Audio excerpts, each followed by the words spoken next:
Hi, I'm Georgia, and I live in LA, and this is my walk away video.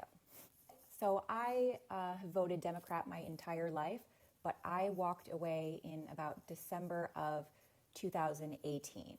And it was hard for me to make this video because I know kind of how people feel about conservatives, especially if they're Trump voters. And, I didn't really want to think that people would be feeling that way about me. But that's actually why I think it's really important to make this video. When I kind of busted out of the Democrat echo chamber, that's when I realized how warped and inaccurate my whole perception of conservatives was. And I want to kind of make this video to help explain to some people the things that I didn't understand maybe in 2016.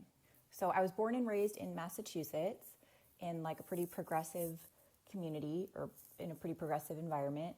And like a lot of people who grow up in blue states, I was raised basically to be a Democrat. So, from a young age, I was kind of taught this story about American politics. And the story kind of goes, Democrats are the good guys. They are looking out for the little guy. And Republicans are the bad guys. They are for the rich. They maybe exploit. They're bigots. In the case of women, it's they want to control your body, etc. And this whole story is very emotionally resonant, especially for a teenager when you kind of learn it, because it kind of taps into that idea of good versus evil, and you want to kind of be on the side of good. And if I'm really honest, probably the only issue that I even leaned left on really growing up was gay marriage. And in Massachusetts in the early 2000s, this was kind of a hot button issue for us. And I had gay friends at school. And so for me, I was totally pro gay marriage. And so that was basically the thing that made me decide that I was going to be a Democrat. And I didn't really, to be honest, know too much else about the platform. Even from the start, and certainly during my early years in adulthood, there were kind of cracks in this story and things that made me have my doubts. And my whole walkaway story is basically the story of me ignoring those clues, ignoring the cracks, and just putting them aside until I kind of reached this point in 2018 that I couldn't anymore. It was too much. It's almost embarrassing to kind of tell you about all the things that I ignored. But that's kind of the story of this whole walkaway thing is all those things that we ignored until we couldn't ignore them anymore. And that was kind of what happened to me. Okay, so I'm just going to jump in. When I was 22, I graduated college and I joined this program called Teach for America.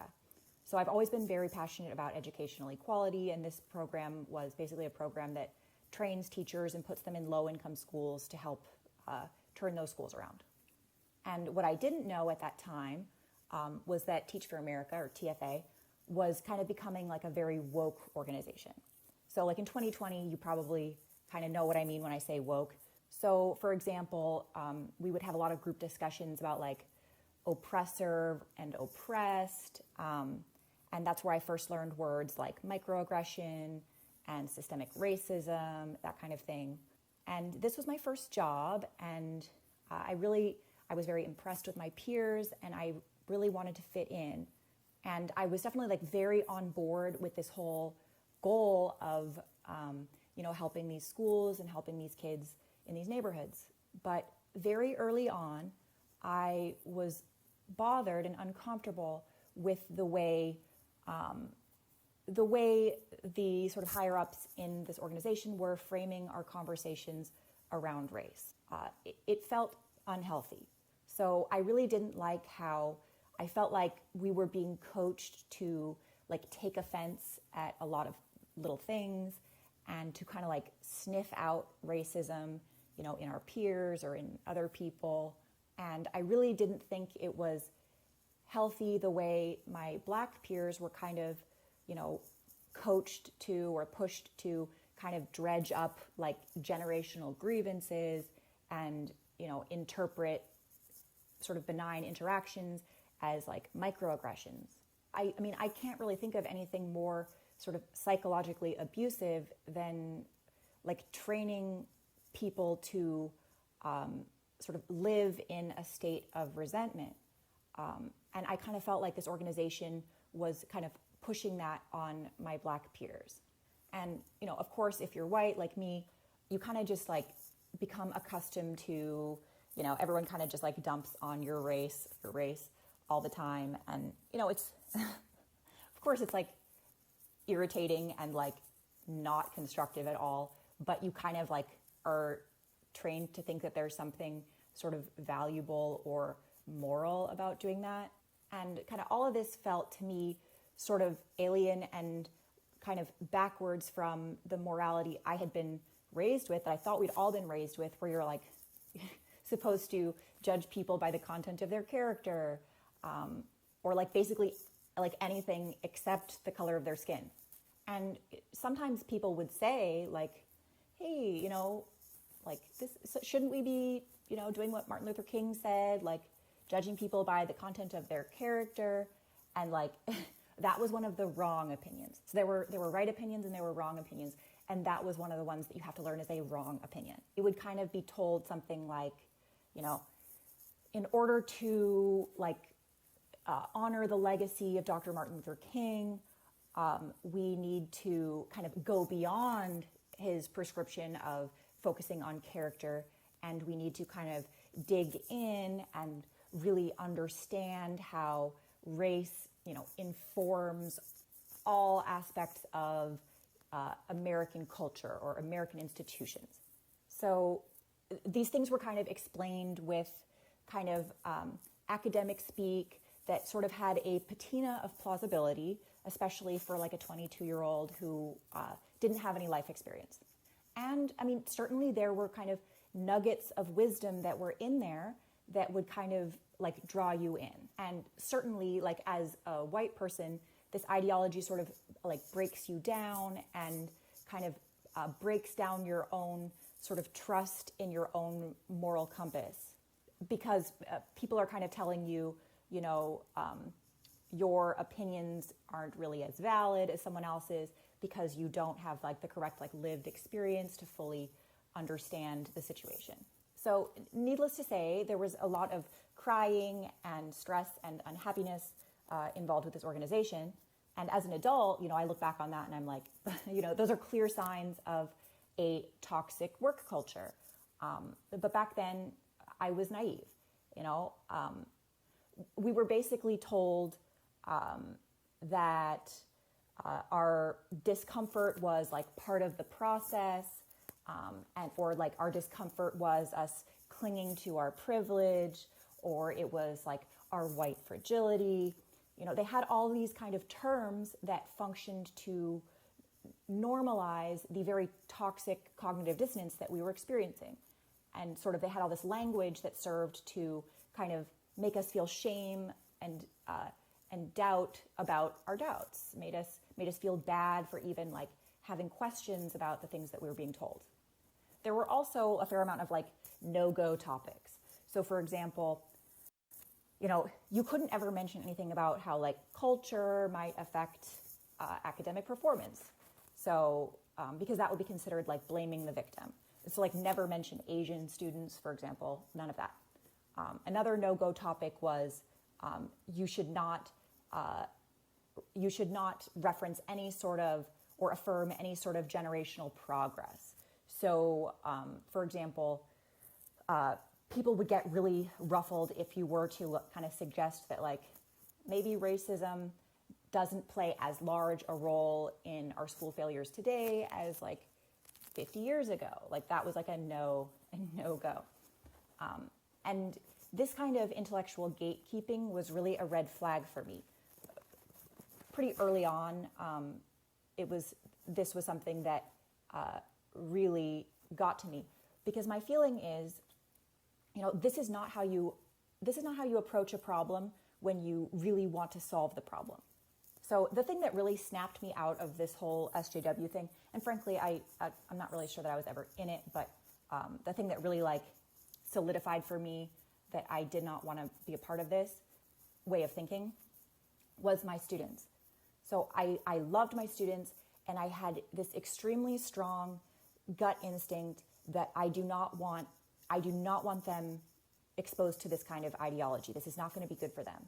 I do not want them entering the world feeling like they are victims. I wanted them to feel like they had this totally bright future, and that, you know, if they just work hard, you know, that it is totally possible for them. And it's not that I did not acknowledge the injustice. I mean, I was massively stressed about sort of the injustice that my kids faced, you know, by dint of attending this like school system that was, you know, totally inferior to the one, say, that like I had attended. But what I didn't want was for them to internalize that as, you know, a reason to give up. So I was very cognizant sort of from the beginning and throughout of like always being a cheerleader, always be a cheerleader. When I was growing up, I had, you know, one of my older cousins. She was always like my biggest cheerleader. And when I was with her, I felt like I could do anything, I could be anything. And so that was sort of the sort of guiding North Star that I kept throughout this program, is like, that's who I want to be for my students. And this whole like victim mentality, like that has no place in our classroom, in our relationship, you know, or in my kids' heads, frankly, at all. At that time, I didn't comprehend that this was like at all a political stance. And I certainly didn't comprehend that my instinct in this regard was like deeply conservative. You know, as far as I was taught, you know, conservatives don't give a damn about my kids. You know, they only care about themselves. They only care about, you know, shareholders or whatever.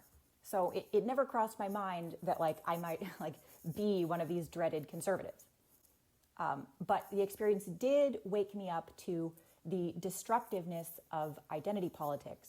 And it did kind of clue me in that this was kind of like a creature of the left, this whole identity politics thing.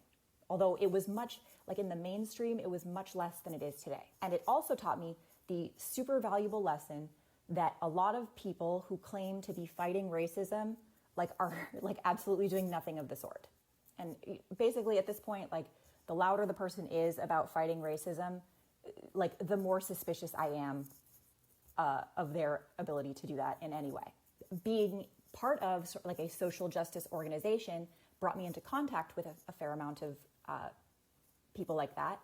And it taught me that there is a certain type of person who makes like fighting racism sort of a part of their identity.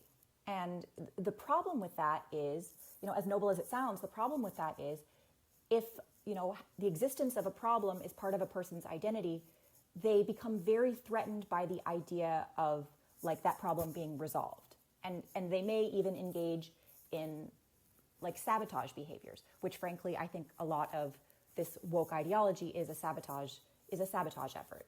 And I mean, that's why you see some of these people kind of desperately trying to expand the definition of racism so that like there's always going to be a sufficient amount of it that they can like continue wallowing in their like heroic identity.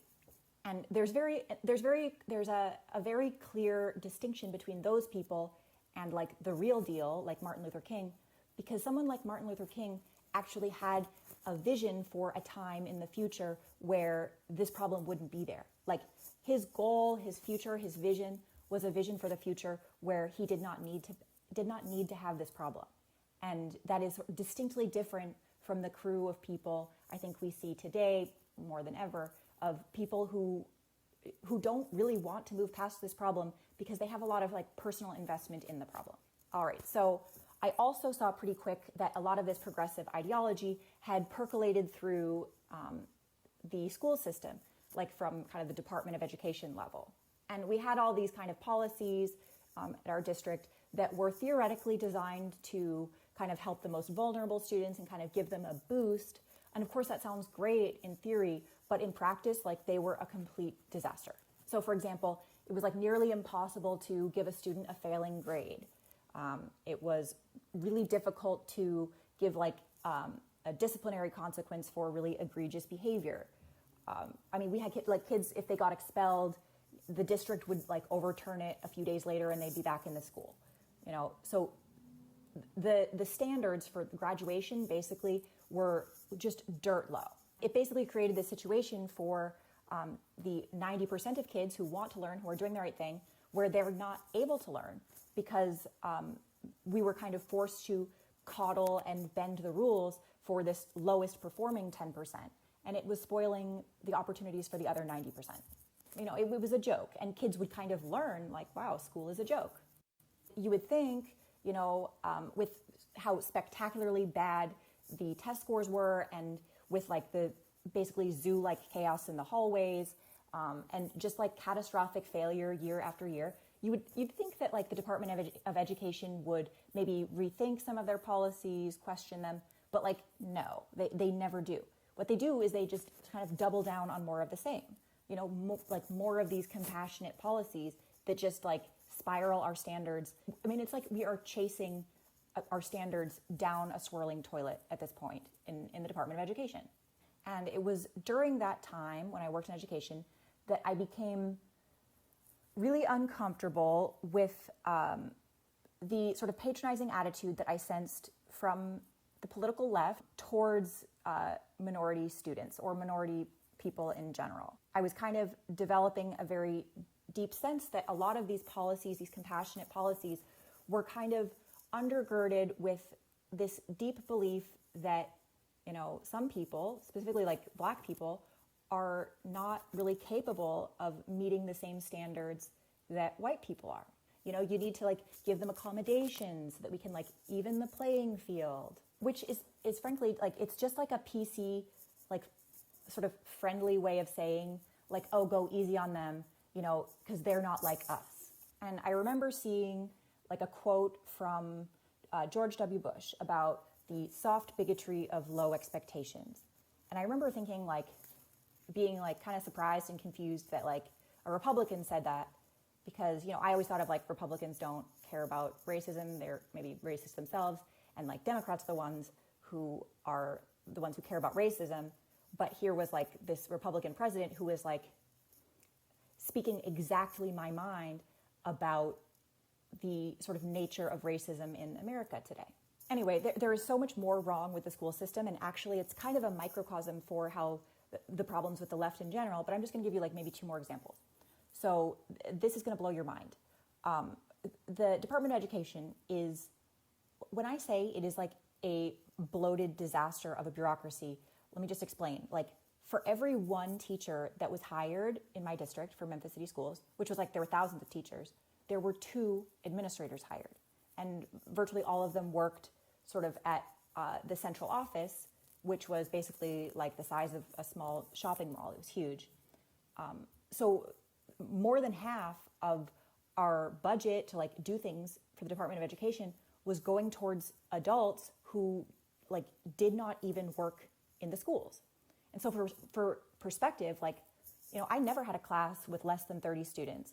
My second year, I had a special needs class with 37 kids. We didn't even have school buses to transport our school sports teams to their events. We had to have parents and teachers drive them. We were operating on a shoestring, and more than half of our funds were going to, I assume, this central office. And, I knew on some level that like big government bureaucracy, that's like sort of more of a left-wing thing. But to be honest, like it was just like another thing. It was just another thing that I put in a box, that I put away, that I just didn't think about, because I just legitimately thought that Democrats were the only acceptable option if you're not just like a horrible person. Meanwhile, I had colleagues who worked at charter schools. And so if you don't know, charter schools are kind of like, they're also free, they're public, but they are sort of less connected to the Department of Education. They're more independent. Anyway, so they receive less funding per student, but my colleagues were making like $15,000 more per year than me as a teacher. And they had like 20 kids in a class, and their kids were succeeding. I observed some of their classes, and it was like night and day when you compare the public school to the charter schools. even back then, I knew that charter schools were kind of like political, but I didn't fully understand the true details of that.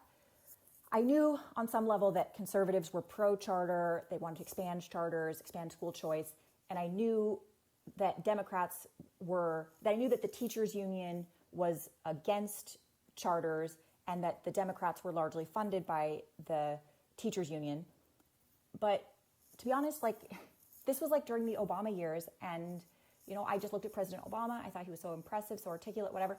I just kind of like trusted that the Democrats had their reasons for doing things that they do. And so, you know, even though it seemed crazy to me, I trusted the brand, you know, I trusted the Democrat brand to do the right thing for my kids.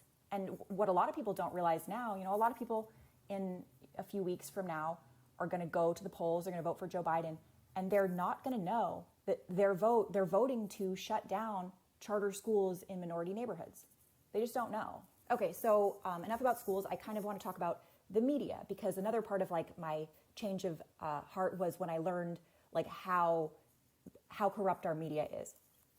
So in around 2013, I remember there was this kind of media trend where we would see like a short video of a white teacher in some sort of altercation with a black student, or like a white school resource officer, you know, yanking someone out of their desk or whatever. And it would be like this big sensational thing, and we would have like all these articles about, you know, the systemic racism that like supposedly pervades our schools.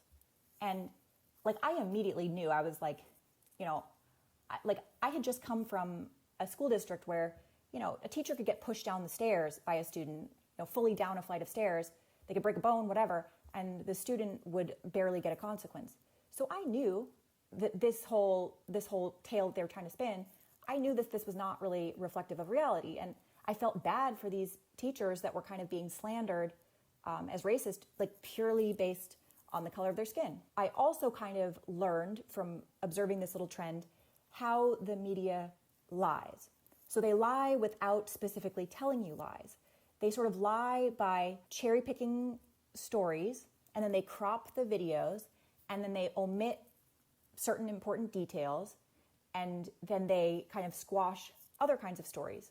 So it kind of creates this effect of like seeing this like trend that in real life like does not exist. So it was kind of like deja vu when Ferguson happened and like BLM kind of sprung up. And I'll be honest, I was immediately skeptical of the Michael Brown story. So I waited for the DOJ report to come out, and I read it, and I saw, yeah, like we were lied to, like massively lied to. If you haven't read it, you should. And this was the first time that I really saw sort of the sinister side of what the media is doing. So with the teacher thing, that like kind of irked me. But with the BLM thing, this time we were seeing like a majority Black community be basically burnt to the ground in the name of racial justice. And it was all kind of spawned by a media story that was a lie, like a full cloth lie. And that's when I also started seeing how the Democrat Party kind of was pandering to Black voters sort of while capitalizing on their fear. That was the first time that I really got angry at the Democrats and at the media, because I felt like, you know, I see what you're doing to Black Americans, and it's not okay. You know, it's like you act like you're on their side, like blah, blah, blah about racism, but you're not on their side. You're trying to make them afraid because you think you have something to gain from them being afraid. That's cruel. That's cruel. You're a bully. I mean, it's like you're the exact thing that you're claiming to be fighting against. I actually disaffiliated from the Democrats around the time that Hillary made that comment about like hot sauce in my purse. You know, that was like disgusting to me. That was when I first kind of caught the scent that the Democrat Party not only like wasn't the friend of Black Americans, like they were actively harming them. You know, kind of sort of going out of their way to generate fear, and then to turn around and say, oh, but don't worry, like we'll protect you, and you know, see, I'm your friend, I have this hot sauce in my purse. Like it was so cheap, and like I could see straight through it. It was so cheap, and it was gross. But for whatever reason, well, I know because I was brainwashed, I continued to believe everything else that they said, that the media said, that the Democrats said about President Trump. Because I had this like kind of script in my mind that, you know, Republicans are bigots, they're for the rich, blah, blah, blah. And so I was kind of like lulled by, you know, reporting that sort of confirmed that idea that I had. So around 2017, 2018, I also started noticing kind of another troubling trend. So the trend I noticed was that news reporters that were reporting on President Trump like hated him. And of course I hated him too, but I was disturbed to see all this kind of gratuitous editorializing in their reporting. You know, I have some old school reporters in my family, and I had sort of heard in passing once when I was younger that you should never be able to tell how a reporter votes from the way they cover a topic. That's how you know, that's just part of journalistic ethics. And so I became a little bit suspicious and just concerned about the ability of these reporters to really give me the facts in like a straight manner. And so this is really nuts. So at that time, I got most of my news just like from the Apple News app, and I didn't curate too rigorously which sources it was. Mostly, you know, mainstream sources, New York Times, whatever. But every once in a while, like an outlet, an article from someplace like Daily Wire or someplace like that would pop into my feed, and I would read it. And I would read it and I would think like, oh my gosh, like, thank God there is some other sane person on this earth. Like, thank you for noticing this. Like, and you know, I would feel like this like spark of intellectual connection with this person. But then I would have this sort of spidey sense that like, you know, ooh, I think this might be a conservative outlet, you know, and I would think to myself, like, I don't think my people would want me reading this stuff. So, you know, no more of that, you know, like that was a little treat, but like, I can't make a habit of it. And it's so insane to admit, but like, that was kind of how I thought about it. And it really goes to show like how strong the thought policing is among the left, that like, you worry about what people think about just your thoughts. I also noticed this fairly concerning trend of like where things that Trump said that seemed crazy would turn out to be true. So for example, when he said that Obama wiretapped his campaign offices, of course, everyone said it was crazy and whatever. And I thought he was just like speaking off the cuff saying crazy things. But then, oh, lo and behold, you know, months later, evidence starts bubbling up that like they did in fact listen in on his phones and during his campaign. And so like I noticed that, you know, CNN, when this came out, it's like they issue like sort of a terse little paragraph that's like, you know, there was some, you know, surveillance during the Trump campaign at Trump Tower, but it was like all above board. And like, you know, it's not even necessarily a confirmed account. So like Trump could still be lying about this. And like, you know, moving on, nothing to see here, folks. And like the story would die. Like it would be up for like a day and then like it would be gone. And like a similar thing would happen when it comes to like controversial Trump quotes. So I remember there were so many times that I would see like a whole flurry of articles come up about some really offensive quote that Trump said. And so I would go and I would listen to the quote or look at the quote, and I would see it and I would think like maybe I'm crazy, but like this isn't like that racist. It's more just like a foot in mouth. Like it's like off-putting, but like I don't know if this like indicates like genocidal tendencies, like by any stretch of the imagination, you know? Like it kind of sounded like this is a guy from Queens kind of talking like a guy from Queens, and like how does anyone not immediately see that? And I started getting annoyed that like, you know, with like the phony pearl clutching over like every little thing that he said.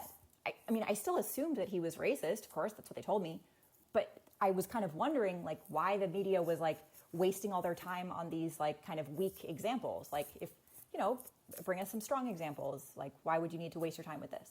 So probably the thing that bothered me the most was sort of the broad and rampant and like totally unapologetic disparagement of Trump's voters. I was most sort of shook to see like friends and family and people I knew to be like good and decent kind of writing off Trump voters as like deplorable. 63 million Americans, like racist, transphobic, deplorable. And I heard that come out of the mouth of people who I like knew to be like kind and gentle people. And I just was thinking like, you wouldn't have said that on your own. Like the TV must have taught you that, because that's not who you are. And that was kind of where I started really putting together like how divisive our media is, because like in the way that it's able to brainwash like good, decent people into hating their neighbors, into just blindly disparaging huge swaths of, their, of this population, brainwashing them into thinking it's like praiseworthy even to demonstrate contempt for like millions of Americans that they've never met. So I've spoken about how Democrats kind of fearmonger to Black Americans, but I haven't yet mentioned how I kind of began to realize how they fearmonger to women. So for years, I was kind of conditioned to think that like, every election is a potential attack on Roe v. Wade, which is de facto an attack on women. So in 2017, I graduated nursing school, and I became an emergency department nurse. So I won't go into any gruesome details, and I don't want to get sanctimonious on the concept, but suffice it to say, my experiences as a nurse made me feel really differently about abortion. As an ER nurse, I see miscarriage up close. So for example, like if, when miscarriage happens in the ER, it's the nurse who is there with the woman, and we take away the body. So that's something I'm exposed to, and it's something, it's part of my work. I think it was probably the day that I saw a woman miscarry at 20 weeks, that I kind of reached a turning point. And I remember walking down the hall in the hospital and thinking to myself, I'm ready to let go of my attachment to this abortion issue. I don't have any fight left in me for this. It kind of clicked in my mind that, conservatives aren't trying to control my body.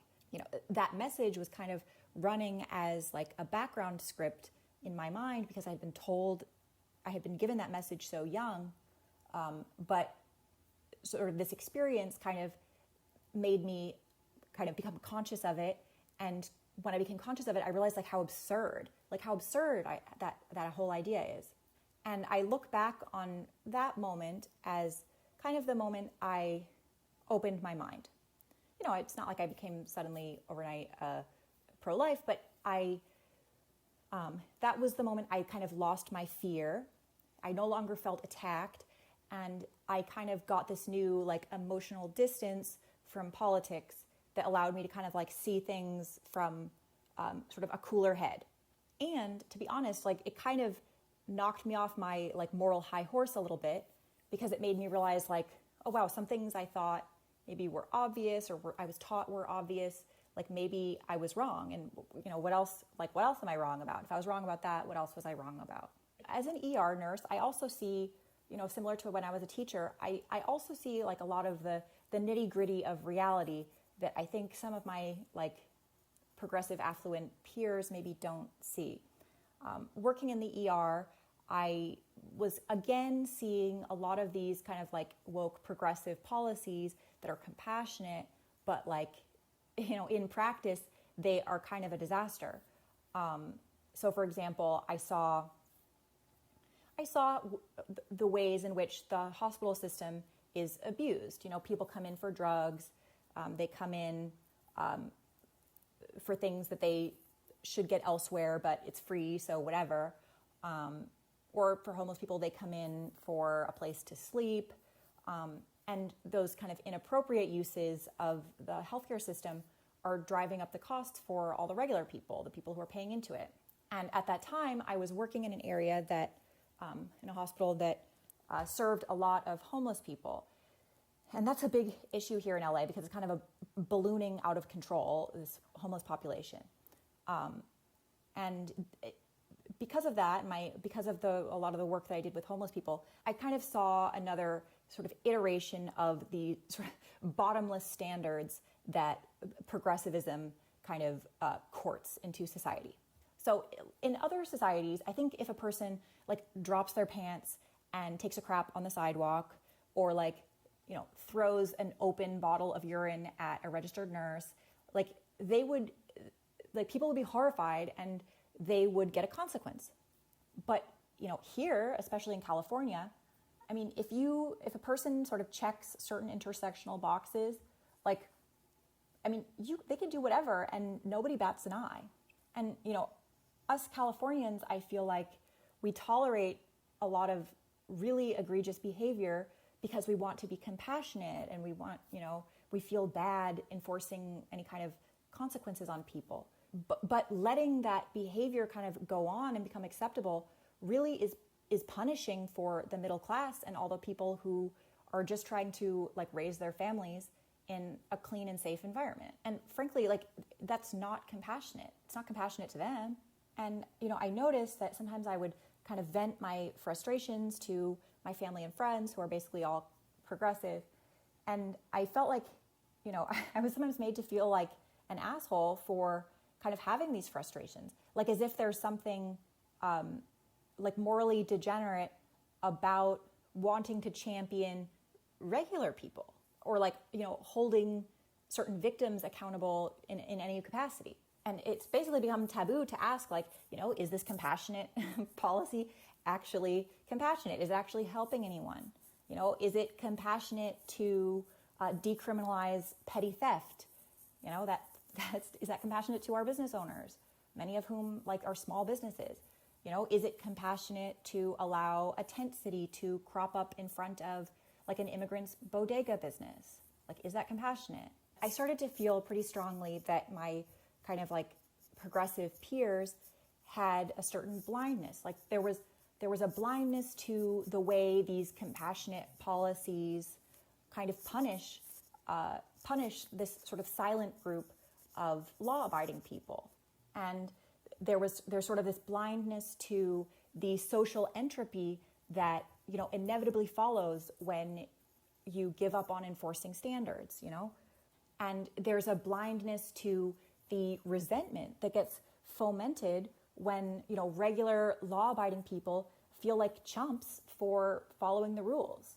You can't have a society where people feel like chumps for following the rules. Like why bother following the rules if you live in a society like that? And it's not fair. It's not fair to those people. And it's a recipe for unraveling sort of in a longer term sense. And it was about that time in late 2018, right after the election, that I started hearing about this like beautiful, charismatic, young congresswoman, AOC, who was kind of championing socialism.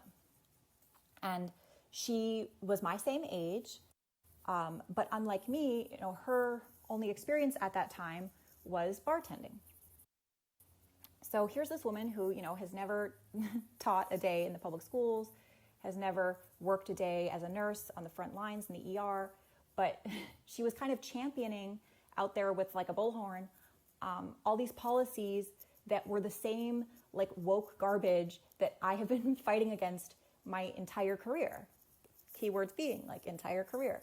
And it like, I don't want to be overly harsh. Like I actually, I find AOC a little bit likable and impressive even in some ways, but the things that she was saying, like policy-wise, like they were to me as a veteran teacher, as a registered nurse, like they were beyond parody.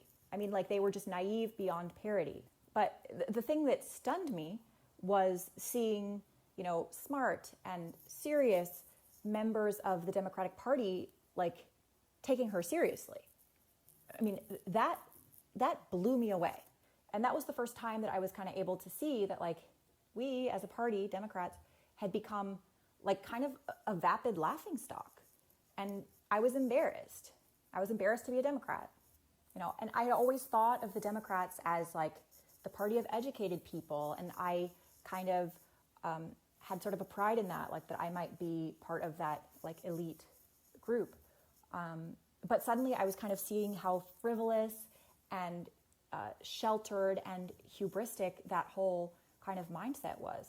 Anyways, I kind of had this feeling at that point of like, I don't belong here anymore. I'm a grown woman. I have seen too much, and I have been cleaning up the messes from these progressive politicians like for my whole career, and I'm done with it. And to be honest, I had other things also that were kind of swirling around in my mind at that time. I was livid seeing Democrats, tearing down the legacy of this country, disparaging our founders, disparaging our people, disparaging our values, as if it's like some sort of sign of virtue to like talk shit about your own country, which is really just a way of saying like, all you people suck, but like, I'm different,